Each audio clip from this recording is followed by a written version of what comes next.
안녕하세요. 현재 서울에서 과일 가게를 운영하고 있는 40대 남성입니다. 지난 날을 돌이켜보면 손에 잡지도 못할 허황된 것을 쫓은 것 같아 후회되기도 하네요. 20대 때는 성공하는 것에 집착했고 30대 때는 물질적인 것에 집착하며 어떻게든 경제적으로 성공을 해야 한다는 생각에 사로잡혀 있었으니까요. 하지만 40대가 되고 나니 이 모든 것이 허황되었다는 걸 알게 되었는걸요. 그래서 비슷하던 수준이던 친구들이 경제적으로 더 잘 나간다는 소리를 들어도 아무렇지 않게 된 것이겠지요. 이런 저에게 한 가지 취미가 있다면 그건 바로 사연 채널에서 사연자분들의 이야기를 들으며 과일을 파는 것이에요. 인간 같지 않은 못된 사람들 때문에 상처받고 괴로워하는 사연을 들을 때면 가슴이 아려오곤 합니다.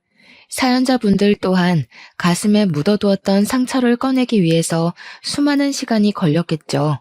용기를 내어 사연을 신청하신 사연자분들을 보며 저 또한 용기를 내어 오늘 아무도 몰래 숨겨두었던 상처를 고백하게 되었네요. 사연을 신청한 오늘만큼은 과일 장수가 아닌 사연자가 되어 여러분들에게 그동안 있던 이야기를 들려드리려고 합니다. 자식들은 보통 부모의 영향을 받아 비슷한 직업을 갖는다고 하는데요. 저 또한 그랬어요. 과일 장수로 일하던 아버지로 인해 어린 시절부터 트럭을 타고 다니며 전국 각지로 과일을 팔러 다녔거든요. 아버지께서는 돈을 못 버는 날이라도 꼭 아들은 저에게만큼은 따뜻한 국밥을 사주실 만큼 다정하고 가정적인 분이셨습니다. 하지만 이런 아버지의 다정함과는 별개로 저희 가족은 참 가난하게 살았네요. 아무리 과일을 싼 값에 내놓는다고 해도 트럭 여기저기에 굴러다녀 상태가 좋지 못한 과일이 잘 팔리는 건 가물에 콩이 나듯 드문 일이었으니까요. 그래서 어머니께서는 부족한 생활비를 메꾸기 위해 열심히 부업을 하며 일을 하셨죠. 부잣집에 일손을 돕거나 김장을 하면서 말이에요. 아버지께서는 어머니께서 고생하시는 것이 모두 자신의 탓이라며 항상 마음 아파하셨어요. 부르튼 어머니의 손을 볼 때면 눈물을 흘리시기도 했고요. 그렇다고 해서 어머니가 아버지와 결혼한 자신의 신세를 후회하거나 아버지를 원망하는 일은 없었습니다. 어머니께서도 늘 다정하고 가정에 헌신하는 아버지를 깊이 사랑했거든요. 따뜻하고 정이 많은 아버지와 그런 아버지를 마음 깊이 사랑하는 어머니 덕분에 저희 가족은 가난해도 화목할 수 있었는걸요.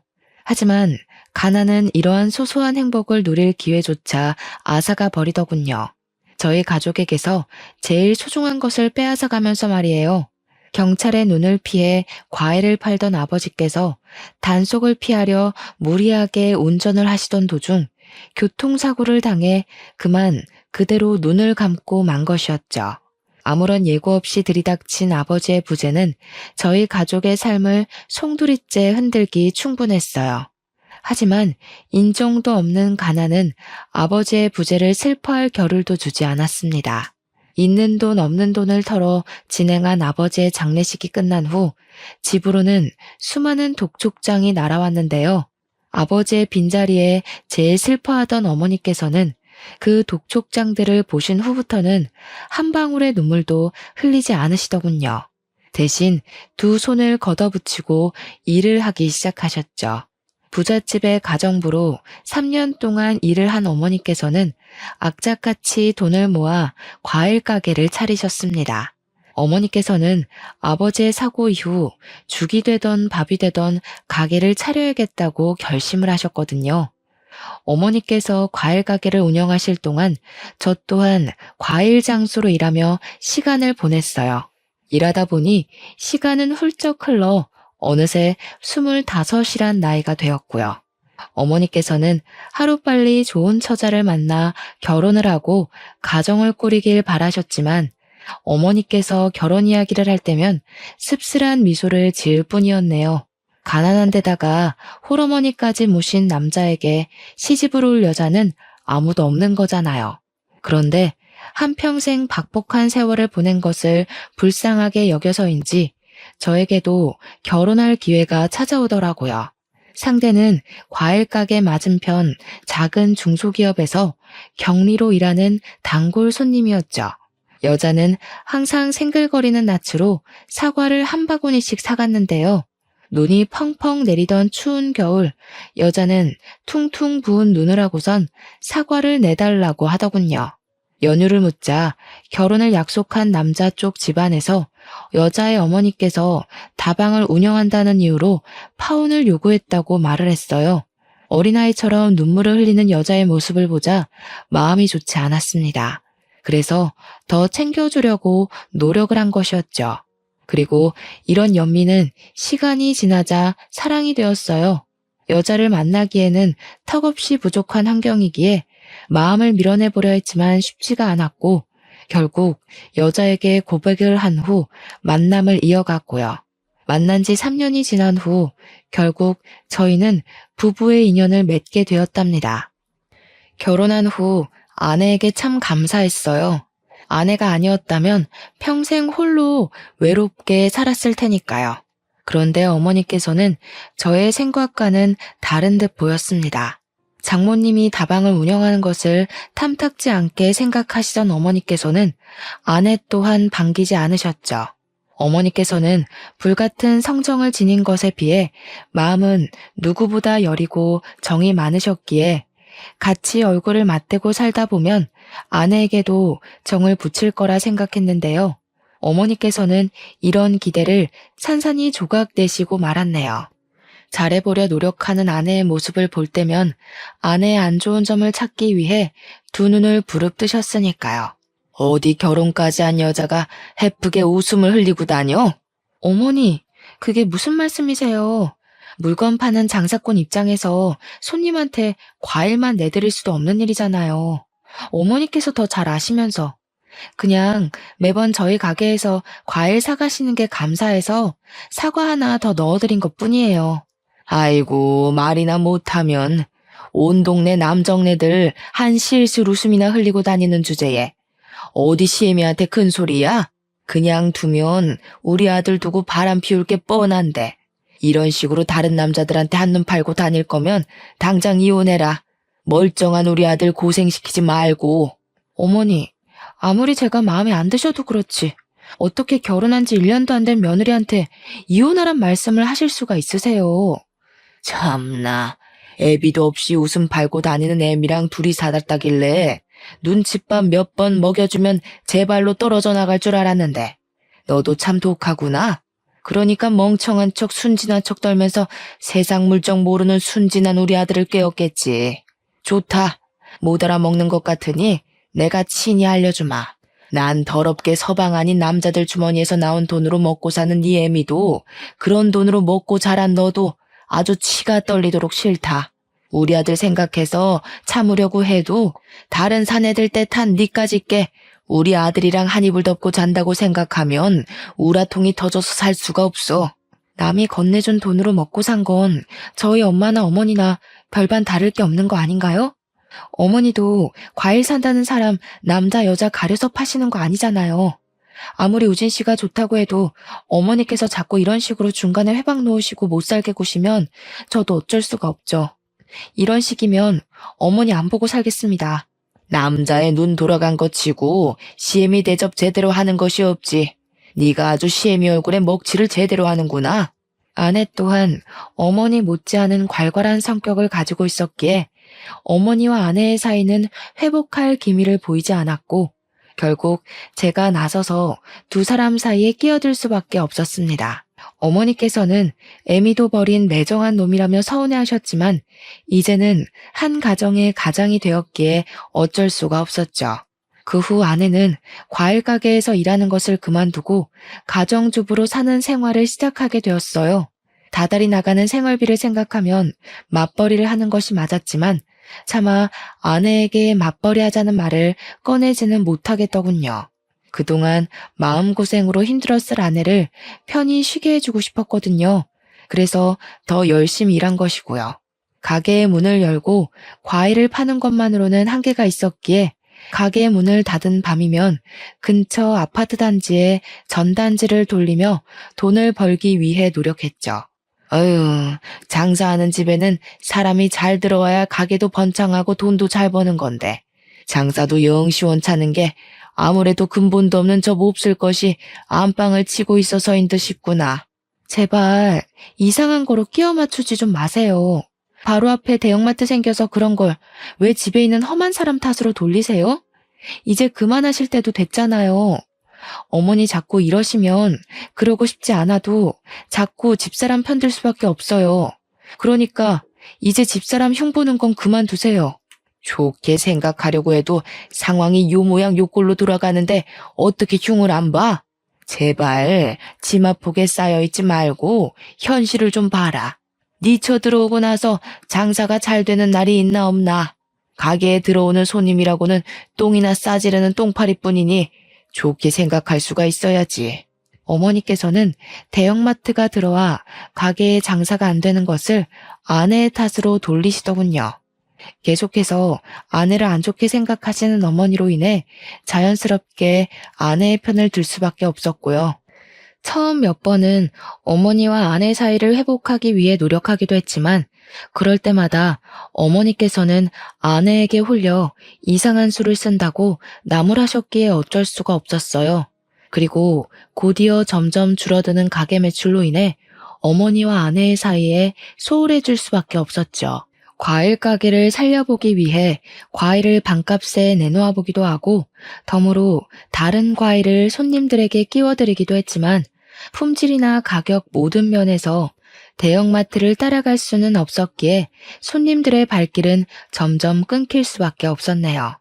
하락세에 가까운 수입에 얼마 후 10년간 이어오던 가게 문을 닫을 수밖에 없었고요.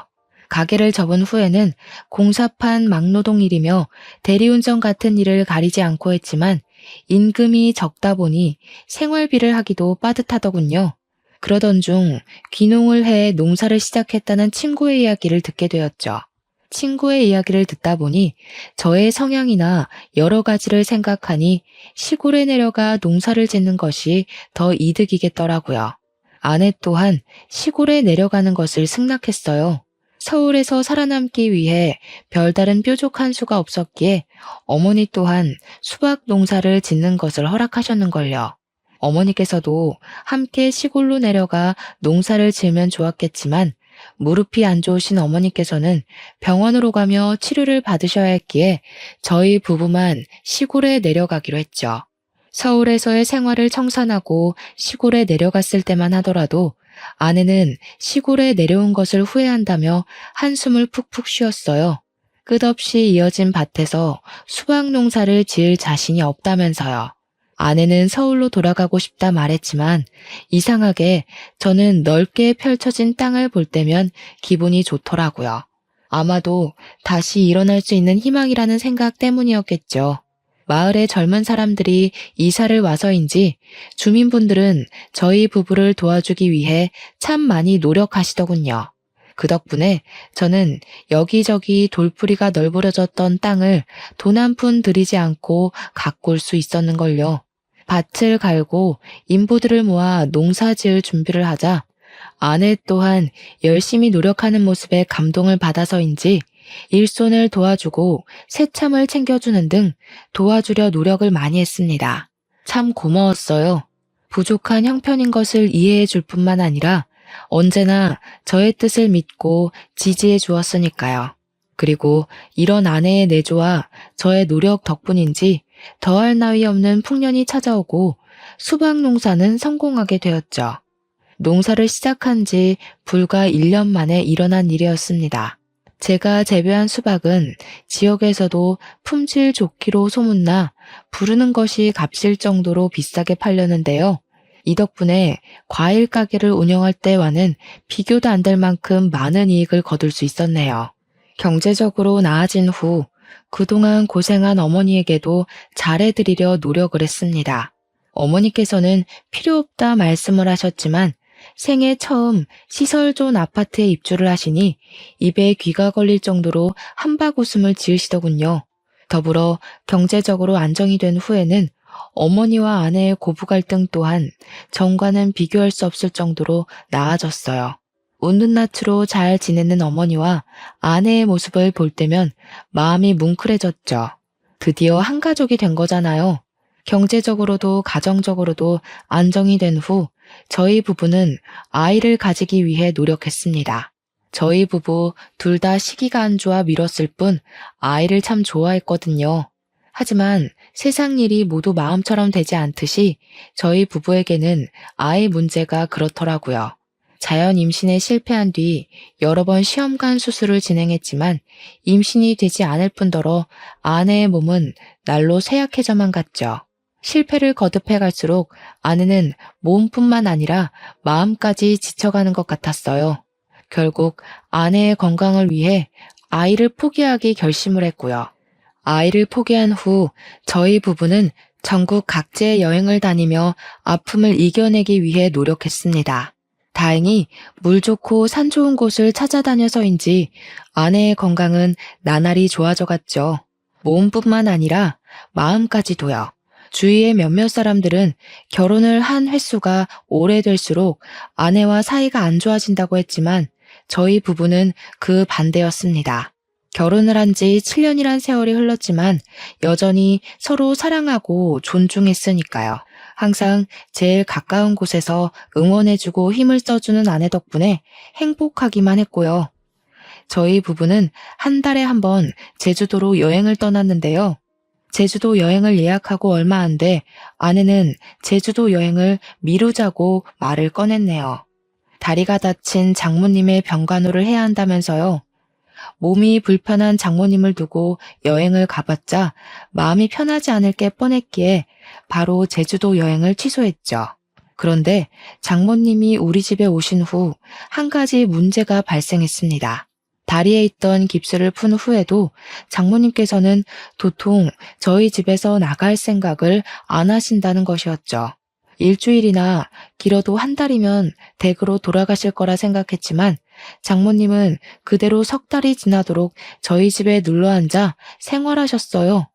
물론 장모님께서 조용히 요양하실 목적으로 오셨다면 상관이 없었지만 장모님께서 도리어 자신의 친구들을 불러 밤이고 낮이고 술판을 벌이셨죠. 일찍 잠자리에 들고 꼭두 새벽에 일어나 일할 준비를 하는 저에게 이런 장모님의 행동은 치명적이었고요. 차마 장모님에게 대놓고 말할 수가 없어 아내에게 은근히 눈치를 주었는데요. 처음 몇 번은 사과하며 중재를 하려던 아내조차 시간이 지나자 미안한 신용은커녕 적반하장으로 나오며 오히려 저를 나무랐어요. 당신 참 너무하다. 우리 엄마가 평생 집에 있겠다는 것도 아닌데 그깟 술상 버리는 게 뭐가 어떻다고 자꾸 눈치를 줘? 처음에는 하늘의 별이라도 따줄 것처럼 굴더니 이제 결혼한 지 수십 년도 더 지났다 이거야? 갑자기 그 얘기가 왜 나와? 내가 뭘 어쨌다고. 그게 아니면 갑자기 우리 엄마 내쫓으려는 이유가 뭔데? 이런 대우받을 줄 알았으면 처음부터 결혼도 안 하는 건데. 당신 솔직히 말해봐. 겉으로는 직업에 귀천이 없다. 우리 엄마 직업 이해한다. 말은 그렇게 해도 속으로는 어머니랑 똑같이 다방 차린 우리 엄마 욕하면서 다 늙어서 웃음이나 실실 파는 여팻네라고 생각하는 거지? 아니라고 잡았대도 당신 얼굴에 다 쓰여 있어. 우리 엄마 무시한다고. 우리 엄마한테 어떻게 그럴 수 있어? 내가 언제 장모님을 무시했다고 그래? 당신이야말로 장모님 생각하는 거 반만이라도 나한테 써봐. 나 수박 농사 시작한 후로 길어야 하루에 5시간 자면서 버텨 돈 벌어야 하니까. 그 돈으로 당신 손에 물 안 묻히고 호강시켜주면서 살게 해주려고. 이장님도 그러시더라? 자식도 없는데 마누라 고생 안 시키겠다고. 새참도 알아서 해결하고 일도 소처럼 하는 건 이 동네에서 나밖에 없다고. 어떻게 다른 사람도 다 하는 걸 제일 옆에 있는 당신이 몰라? 내가 뭐 대단한 걸 바란 것도 아니고 잠이라도 편하게 자려고 장모님 술자리 갖는 거 좀 줄여달라고 하는 게 그게 그렇게 큰 잘못이야? 그러지 말아야지 100번 1000번 다짐을 했지만 자꾸만 장모님을 감싸는 아내를 보니 어쩔 수 없이 언성을 높이게 되더라고요. 높아진 목소리가 들렸는지 거실에서 친구들과 술판을 벌이고 있던 장모님께서는 안방으로 건너오셨습니다. 솔직히 전후 사정을 다 알게 된다면 장모님께서도 당연히 자신이 잘못을 인정하실 거라 생각했는데요. 장모님께서는 오히려 입속을 이죽거리며 팔짱을 끼고 저를 노려보시더군요. 집안의 가장이라는 사람이 이렇게 속이 좁아서야 어디에다 써먹으라는지. 손가락 하나 안 들어갈 것처럼 좁아 터진 속 가진 자네랑 산 우리 딸 세월이 아까울 지경이네. 집에 마누라가 이쁘면 처갓댁에 말뚝을 박는다고 하던데. 장모가 술상 몇 번 버렸다고 마누라를 휘어잡을 정도면 자네 그동안 우리 딸을 얼마나 발 아래로 봤다는 건가? 내가 속이 터져서 할 말이 없네. 우리 딸이 어디가 어때서 자네같이 별 볼 일 없는 사람한테 천대까지 받으면서 살아야 하나 이 말이야. 어디 우리 딸 아니었으면 나무 토막처럼 고지식한 자네가 결혼이나 했을 줄 아나? 내가 거기 기가 쳐서 말이 안 나오네. 됐어 엄마 그만해. 어차피 어머니랑 똑같이 귓구멍이 막혀서 말해줘도 몰라. 다른 집이었으면 머리에 나사 하나 빠진 것 마냥 헬렐레 하는 사위 진작 내치고 새로 들였을 걸세. 참나 기가 막혀서 장모가 떡하니 앞에 있는데도 내쫓으려고 눈이 벌걸 정도면 뒤에서는 얼마나 흉을 봤을는지. 누가 보면 아주 대단한 벼슬자리에라도 나간 줄 알겠다. 고작 이런 총구석에서 소똥 묻혀가며 농사가 짓는 주제에 원선이 넌 시댁가거든 네 시모 안방이나 들어가 봐라. 혹시 아니? 대단하신 농사꾼 사위께서 하도 처갓댁 흉을 봐서 안방에 계신 시모께서 부적이라도 썼을지. 제 딴에는 아내를 위해 개인의 생활까지 포기하며 노력을 했다고 생각했는데 참 허탈하더군요. 지금까지 저 혼자만 아내를 위해 노력한 것이라는 것을 알게 된 거잖아요. 장모님의 태도를 보니 확신이 섰죠.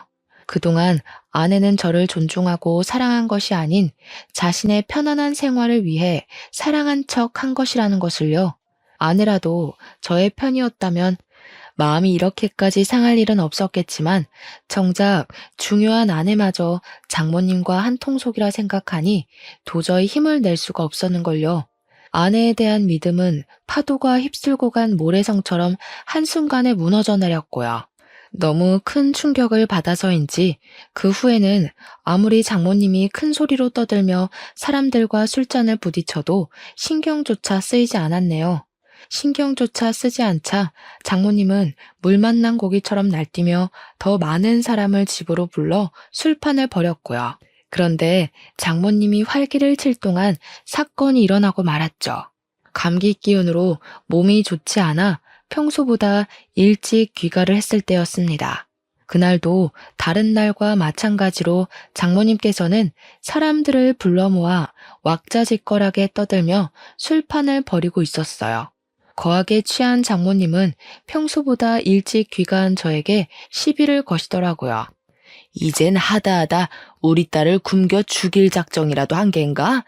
그러지 않고서야 어떻게 해가 벌겋게 낮에 집에 발을 들일 수가 있어? 봐줄 만한 건 돈밖에 없었는데 이제 돈까지 안 벌어오겠다고 하면 뭐하러 우리 딸을 데리고 살겠다는 건가? 에라이, 마누라 굶기는 이 천하의 나쁜 놈. 장모님께서는 막말을 한 것도 모자라 상에 있던 숟가락으로 제 머리를 내려치기까지 하시더라고요. 머리를 때린 도구가 숟가락이라는 것을 알아차렸을 때 멍하니 장모님을 바라볼 수밖에 없었어요.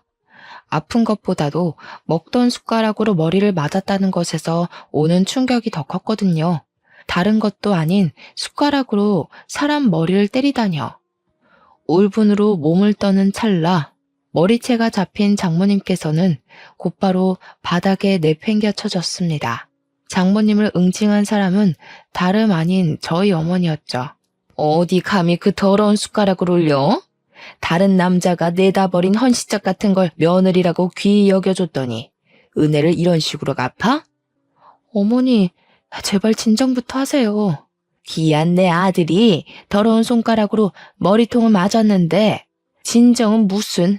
그 주둥이로 친정이란 말을 꺼내기 전에 우리 아들 머리통 때린 네 엄마부터 말렸어야지.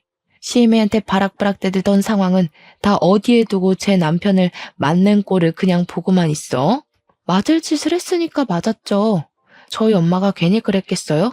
그래, 지금 보니 그 잘난 혓바닥은 시애미 성질 돋을 때만 쓰는 모양이구나. 딸년 잘못 키운 벌은 애미가 받아야지. 아이고, 노망난 할망구가 사람 졌네. 아내의 말에 열이 받을 대로 받은 어머니께서는 바로 바닥에 쓰러진 장모님의 멱살을 들어 올리시더군요. 한 번만 더 내 아들 괴롭혔다가는 국물도 없을 줄 알아 이 옆에 내야. 알았어? 어머니의 기세에 눌렸는지 장모님께서는 고개를 끄덕이며 다시는 저희 집 근처에 얼씬도 하지 않겠다고 약속을 하셨습니다. 그 길로 장모님께서는 쫓겨나다시피 저희 집을 나가셨죠. 장모님이 집을 나간 후 아내는 한동안 저와 말 한마디 섞지 않으려고 하더군요. 아무리 장모님이 잘못을 했다고 해도 어머니의 행동이 과했기에 말을 붙이며 사과를 하려고 했지만 그럴 때마다 입을 꾹 다물고 방으로 들어갔네요. 이때는 알지 못했습니다. 아내가 얼마나 큰 앙심을 품고 있는지 말이에요. 외식을 하거나 아내가 좋아하는 명품 가방을 사다 주며 아내의 마음을 풀어주기 위해 갖은 노력을 다해보았지만 한 번 다친 아내의 마음을 열기 쉽지 않더군요. 화가 단단히 난 아내에게 어머니의 생일을 맞아 같이 서울에 올라가자는 말을 차마 할 수 없었고요. 오해하실까 변명을 둘러댔지만 어머니께서는 눈치를 챘는지 혀를 차셨죠.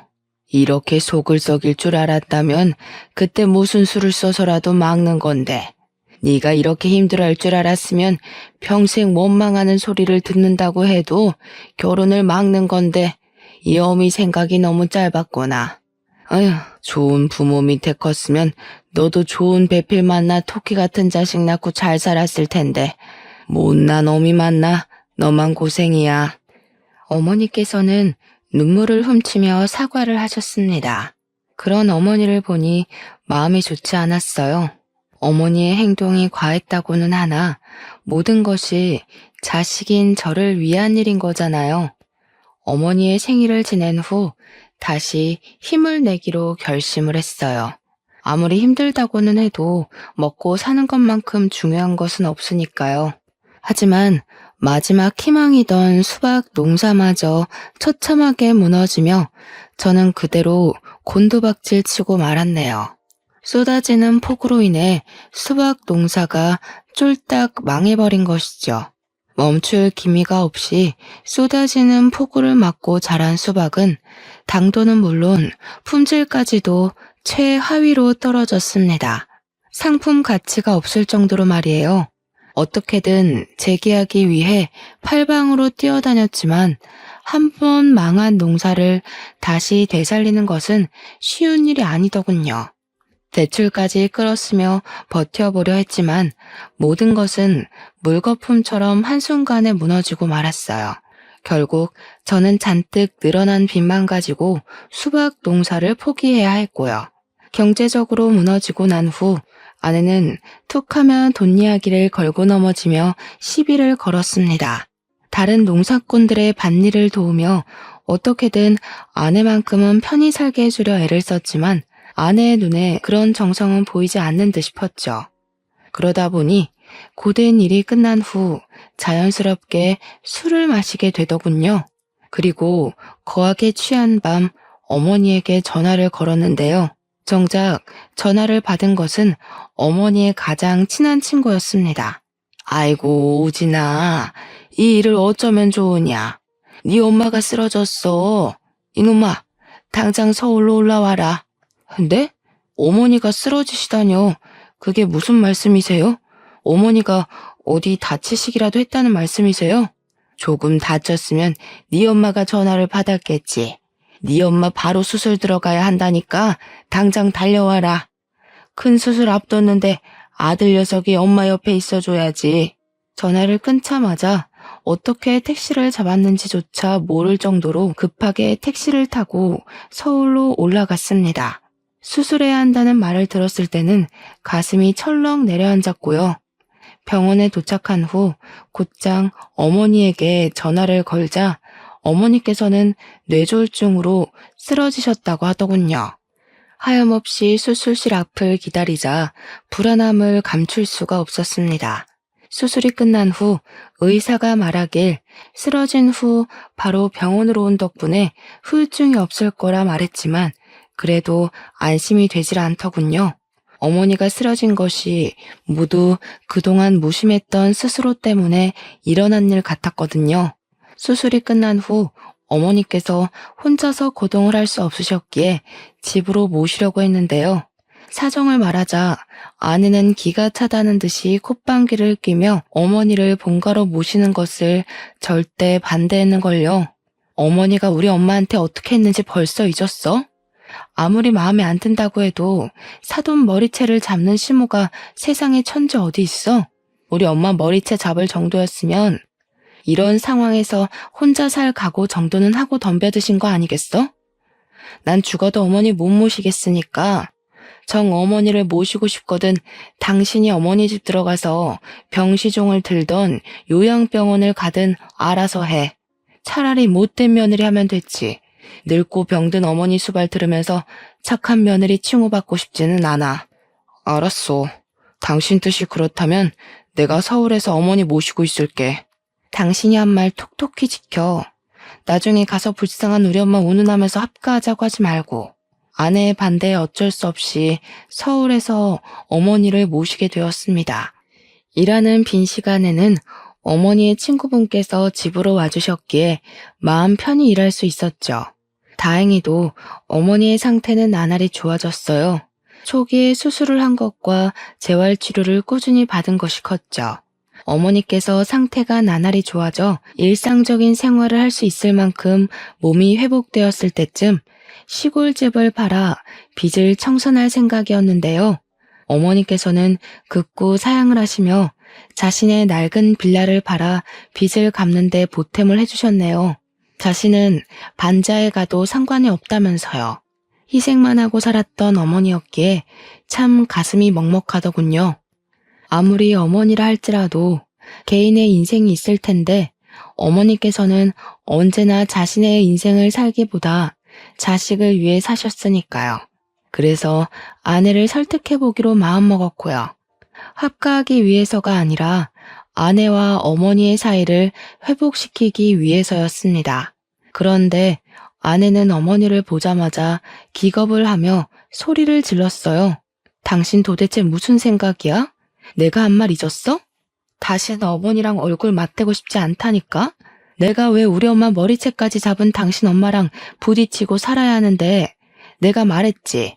저 말하는 꼬락서니 좀 봐라. 아주 지혜미를 쏙 빼닮았구나. 아무리 핏줄은 닮은다지만 아주 못된 것만 쏙 빼닮았어.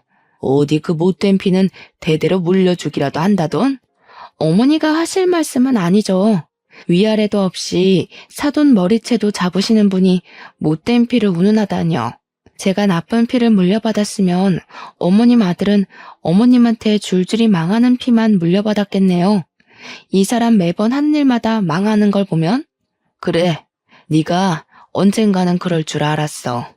우리 아들 주머니에서 돈이 떨어지니까 드디어 네가 기어코 본성을 드러내는구나. 에라이 이 못된 년. 네 애미처럼 똑같이 벌 받아봐라. 어머니, 지금 뭐 하시는 거예요? 어머니, 도대체 왜 이러세요? 어머니께서는 이성을 잃고 아내에게 달려들어 또다시 머리채를 잡으셨습니다. 뒤이어 어머니를 말렸지만 이미 어머니의 손에는 아내의 머리카락 뭉텅이가 잡혀 있었어요. 자신의 머리가 빠진 것을 본 아내는 기겁하며 짐을 챙겨 현관문으로 나섰고요. 황급히 아내를 붙잡아 보았지만 공포에 질린 아내는 잡는 손길을 뿌리쳤죠. 이거나 당신 못 봤어? 어머니 손에 뽑힌 내 머리카락. 이대로 가다간 어머님이 내 머리채가 아니라 내 머리까지 뽑을 텐데 무서워서 내가 어떻게 살아. 내가 어머니 대신 사과할게. 우리 이러지 말고 말로 하자. 제발 이러지 마. 차라리 평생 과부로 살면 살았지 더 이상 며느리 쫓아내고 싶어 안달난 치모랑은 못 살아. 붙잡으려 했지만 아내는 이미 집을 나간 후였습니다.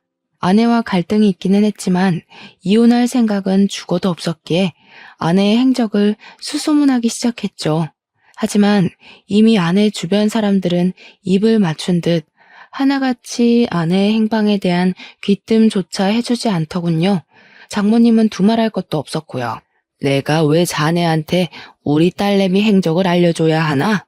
아직도 자네 엄마한테 머리채 잡힌 것만 생각하면 내가 하도 억울해서 자다가도 벌떡벌떡 일어난 냉수를 들이켜내. 그것도 모자라 귀한 내 딸 머리채까지 잡아놓고 뭐? 어디 있는지를 알려줘? 정 자네 처가 보고 싶으면 법원이 나오게. 장모님의 말처럼 아내는 얼마 안 가 이혼 소송을 걸어왔습니다. 아내를 보며 이야기를 나누고 싶었지만 그 어디에서도 아내를 만날 수 없었기에 저는 급하게 변호사를 선임할 수밖에 없었는걸요. 그리고 제가 아내를 만난 곳은 결국 법원이 되었죠. 확고하게 이혼 생각이 있는 아내와 달리 저는 가정을 지키고자 이혼을 거부했는데요. 아내는 혼인 기간 내내 고부 갈등을 겪은 것과 경제적으로 무능한 저로 인해 겪은 스트레스를 내세우며 이혼을 요구하더군요. 더불어 아내는 어머니에게 머리채를 잡힌 것을 주장했기에 이혼은 저에게 점점 더 불리한 상황으로 치닫게 되었어요. 어머니께서 아내와 장모님의 머리채를 잡았다는 결정적인 증거가 없었기에 첫 번째 재판은 아내와 저 모두에게 도움이 되지 못한 채로 끝이 난대요. 그 후 저는 변호사와 함께 두 번째 재판을 준비해야 했어요. 조사 과정 기간만도 4, 5개월이었기에 그동안 어떻게든 아내의 마음을 돌려보겠다고 다짐을 했습니다. 하지만 앞선 마음과는 달리 아내는 아예 만날 기회조차 주지 않았을 뿐더러 계속 장모님 댁을 찾아가자 장모님께서는 스토킹범으로 신고를 한 것이었죠. 경찰서를 찾아온 어머니께서는 목 놓아 오열하시며 바닥에 쓰러지셨어요. 아이고, 이 모자란 놈아. 그 못 쓸 것이 어떻게 했길래 잊질 못하고 이런 몹쓸 짓을 벌여. 네 눈에는 집 나간 처만 보이고 다 늙어서 아들 하나만 보고 사는 애미는 보이지도 않는 거야, 이놈아. 세상에 널린 게 여잔데 이제 그만 잊고 새 출발하자. 좋은 여자는 얼마든지 다시 만날 수 있어. 계속해서 아내를 설득하고 싶었지만 몸과 마음 모두 하나밖에 없는 아들로 인해 쇠약해진 어머니를 더 이상 괴롭히고 싶지 않았어요. 그래서 마지막 지푸라기라도 잡는 심정으로 변호사를 통해 부부 상담을 요청했습니다. 일말의 희망을 품고 간 자리였지만 아내는 출석조차 하지 않았기에 더 이상 아내를 붙잡고 있으면 안 되겠다 생각을 하게 되었네요.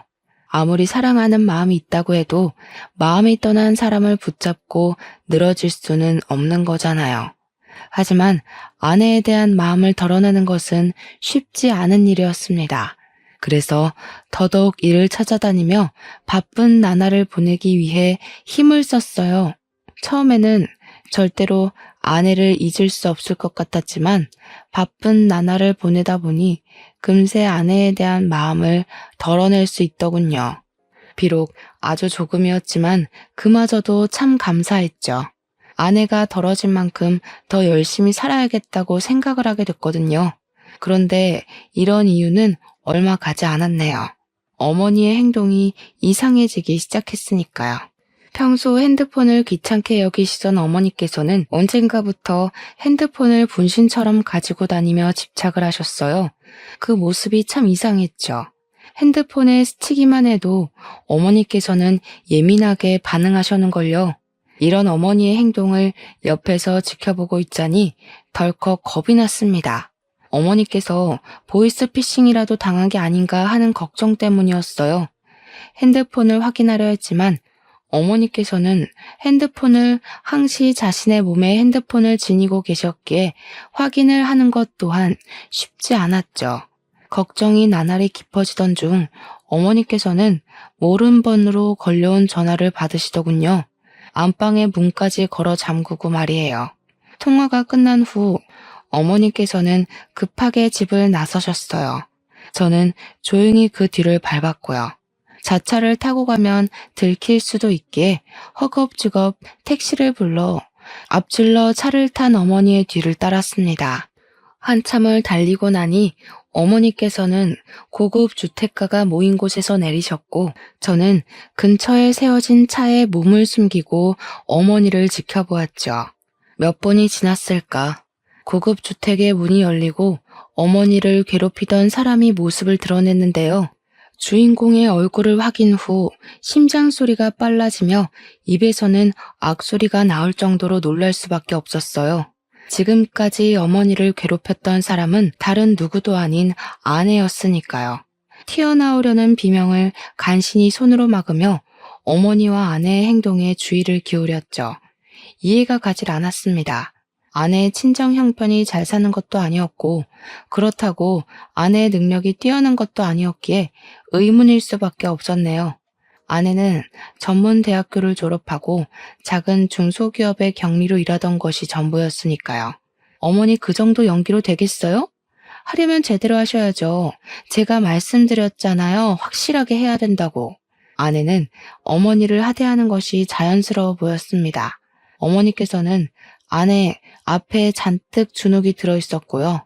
그런 모습을 보고 있자니 당장 뛰쳐나가 연유를 묻고 싶었지만 이대로 나갔다간 덜미를 찾기는커녕 본전도 못 찾을 게 뻔한 거잖아요. 아이고, 미안하다. 늙은이가 능력이 부족해서 내가 어떻게든 잘해볼 테니까 너무 염려하지 말고 몸조리 잘하고 있어라. 어머니가 연기를 이따위로 하는데 제가 어떻게 마음 편히 몸조리 하겠어요? 화병 나서 몸져 눕지만 않으면 다행이지. 계속 이대로 했다간 어머니 좋은 국물도 없을 줄 아세요? 아이고, 제발 이 늙은이 정성을 봐서라도 좀 봐주렴. 너 아니면 나랑 우리 아들은 이대로 망해서 죽을지도 모른다 이거. 멀미를 잡기 위해 참으려 했지만 어머니가 찬 땅바닥에 무릎을 꿇고 있는 것을 보자 도저히 참을 수가 없었습니다. 뛰쳐나가 어머니를 일으키자 아내와 어머니 모두 경악을 하며 소스라치게 놀라더군요. 어머니, 갑자기 왜 이러시는 거예요? 이 사람 앞에 무릎을 꿇다뇨. 보아하니 이미 눈치챈 것 같은데. 좋아. 그동안의 정을 생각해서 말해줄게. 나 임신했어. 임신이라고? 아니 그럼 홀몸도 아닌데 왜 그렇게 나랑 이혼하고 싶어서 안달을 부린 거야? 내가 당신이랑 사이에서 나올 아기를 얼마나 기대했는데 어떻게 나랑 한마디 상의도 없이. 어머니가 장모님 머리채 잡아서 어머니가 당신을 미워해서 그래서 이혼하자고 한 거야? 그것 때문에 지금 이렇게 무릎도 안 좋은 어머니를 바닥에 꼴리고 이혼까지 하면서 복수라도 하는 거냐고. 온몸의 피가 머리로 몰리는 기분이었습니다. 그동안 아내와의 사이에서 아이를 얼마나 간절히 원했는지 제일 잘 아는 사람이 한마디 상의도 없이 이 중대한 일을 숨기고 이혼을 준비하다뇨. 기가 차다 못해 어이가 없어 화조차 나지 않았죠. 제가 혼란스러워하는 동안 아내는 박장대소를 하며 팔짱을 끼웠네요. 내가 정신 나갔냐? 당신같이 돈 떨어진 사람 애를 갖게? 그리고 당신이랑 사이에서 애가 생겼으려면 진작에 생겼겠지. 결혼 생활 8년 동안 낌새조차 안 보였는데 애가 컵라면도 아니고 갑작스럽게 생긴다는 게 말이 돼? 하여간 꿈도 야무지다니까. 그럼 뱃속에 있는 애는 어떻게 설명할 건데? 다른 곳에서 씨라도 받아왔다 이거야? 맞아. 당신이랑 비교도 할 수 없을 만큼 돈 많은 사람 씨를 받았지. 이렇게 좋은 집에서 아랫사람들 누리며 호사스럽게 살 수 있었으면 진작 그 일을 만나는 건데 나한테 후회되는 게 있다면 그건 헌신같이 아무짝에도 쓸모없는 당신이랑 결혼한 거야. 당신이랑 결혼하고 나서 나도 찢어진 신발처럼 구질구질하고 너덜거리게 살 줄 알았으면 당신 같은 인간이랑 결혼하는 일은 죽어도 없었을 거라고. 그래서 구질구질한 나랑 살기 싫어서 다른 남자랑 바람이라도 피웠다 이거야? 그래. 나도 팔자 한번 바꿔보려고 뱃속에 있는 금줄 내세워 욕심 한번 내봤다. 의심이 확신이 서는 순간 비통한 마음은 어찌할 도리가 없었습니다. 정말 후회스러웠어요. 지금까지 사치만 일삼은 사람을 아내로 둔 것도 그런 아내와 결혼을 하기 위해 어머니에게 불효자가 되었던 것도 말이에요. 바람을 피운 것만으로도 100번 잘못한 일이었지만 아내는 그것도 모자라 어머니를 괴롭히기까지 했어요. 그건 절대 용서할 수 없는 일이죠. 그래서 아내에게 왜 어머니를 괴롭혔는지 묻게 된 것이고요. 그런데 아내는 제가 묻자마자 또 콧방귀를 뀌었네요. 내가 그렇게 할 일 없는 사람인 줄 알아? 다 지난 과거 가지고 늘어질 만큼 내가 한가한 사람인 줄 알아? 이게 다 당신이 이혼 안 한다고 버텨서 그런 거 아니야. 당신이 이혼만 제깍제깍 했어도 이런 일은 없었잖아. 그러니까 순순히 이혼 서류에 도장 찍었으면 될 일을 이렇게 늘어지게 해서야 원. 기가 막혀서. 그럼 지금까지 이혼하자고 어머니까지 시켜서 이 난리를 피웠다는 거야? 당신이 처지 바꿔서 생각해봐. 이혼만 하면 금동아줄 잡은 애아빠랑 평생을 호요식하면서 살 수 있을 텐데 시어머니 협박하는 것 따위가 무섭겠어? 아내는 생각보다 더 무서운 사람이더군요. 자기의 사치를 위해서는 아무런 양심의 가책도 느끼지 못한 채 어머니를 괴롭힌 거잖아요. 자신의 이기심 때문에 어머니를 괴롭힌 아내를 절대 용서할 수 없었지만 아내 앞에 바짝 머리를 조아리는 어머니를 보니 자괴감과 슬픔이 동시에 밀려왔어요. 이 모든 일이 제가 무능한 탓에 일어난 일인 것 같았거든요.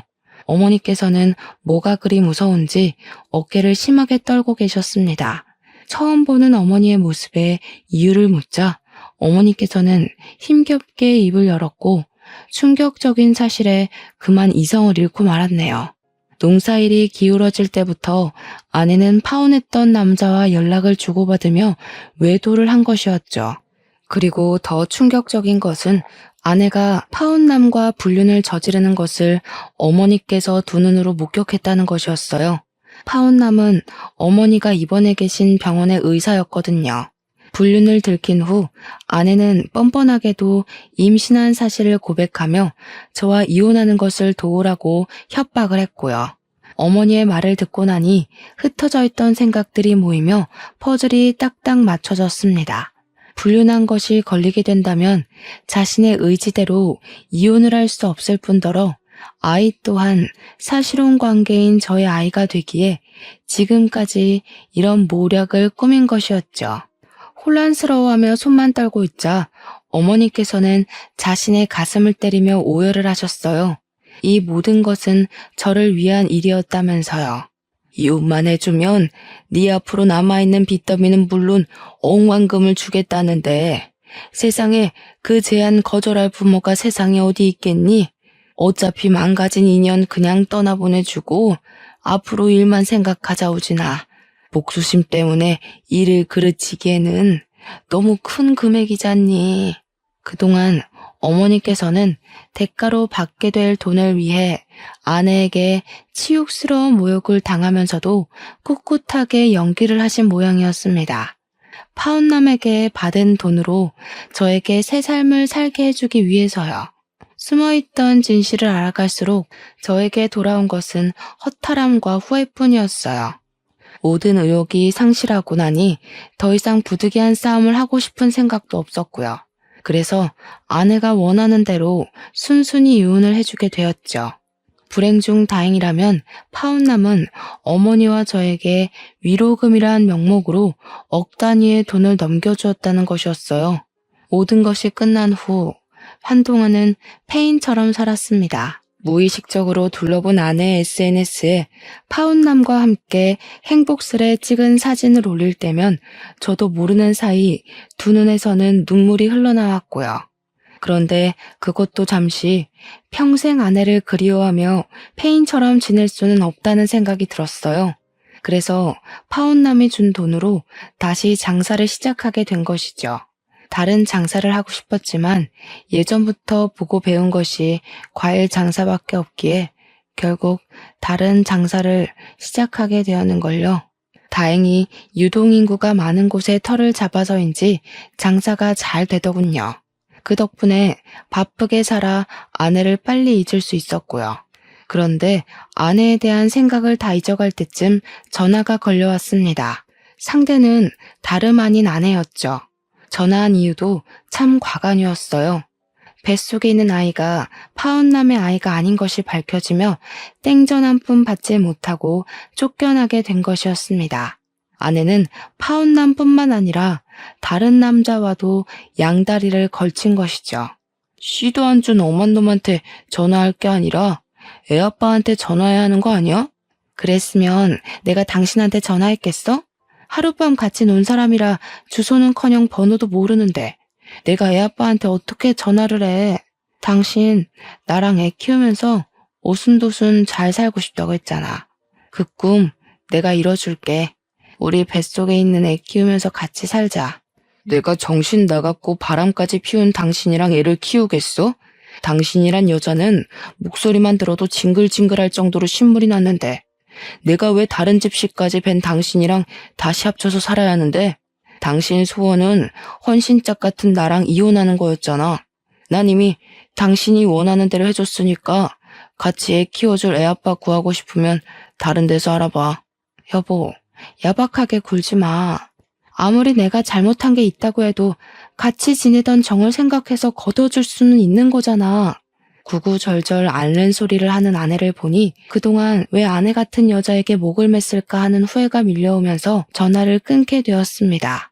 그 후 아내에게는 몇 번이나 전화가 왔지만 더 이상 아내의 전화를 받아줄 이유는 없었기에 핸드폰을 뒤집어 놓았죠. 오갈 곳이 없자 저에게 집착하는 아내를 보며 집도 과일 가게도 이사를 하길 참 잘했다는 생각이 들더라고요. 현재 저는 아내를 완전히 잊고 과일 가게를 운영하며 어머니와 잘 지내는 중이에요. 간간히 다른 번호로 연락이 오는 걸 보니 아내는 여전히 잘 지내지 못하는 것 같아요. 전에 듣기론 아내 아이와 함께 물 새는 반지하에서 산다고 하더군요. 아내 같은 여자를 엄마로 둔 아이가 불쌍하기는 하지만 도와준다면 또다시 아내와 엮일 것이 뻔하기에 모른 척할 수밖에 없는걸요. 사정을 알고 있는 주위 사람들은 아내에 대해 험담을 하는데요. 그렇다고 아내와 함께 지냈던 시간을 후회하지는 않습니다. 아내와 지낸 시간 덕분에 저는 인생에서 도움이 되지 못하는 사람을 걸을 수 있었고 더 성장할 수 있었으니까요. 더불어 항상 곁에 있어주신 어머니에게 감사함을 느끼는 중이에요. 현재 과거의 저처럼 몹쓸 사람으로 힘겨운 일을 겪고 계신 시청자분들이 계신다면 복수를 위해서라도 꿋꿋하게 자신의 자리를 지키며 살아가시기 바라겠습니다. 내가 성공해 잘 사는 것, 그것이 제일 큰 복수이니까요. 그럼 시청자분들에게 고개를 숙이며 오늘 사연 마무리 짓도록 할게요. 사연을 시청해주신 시청자분들 진심으로 감사드립니다. 늘 행복하세요.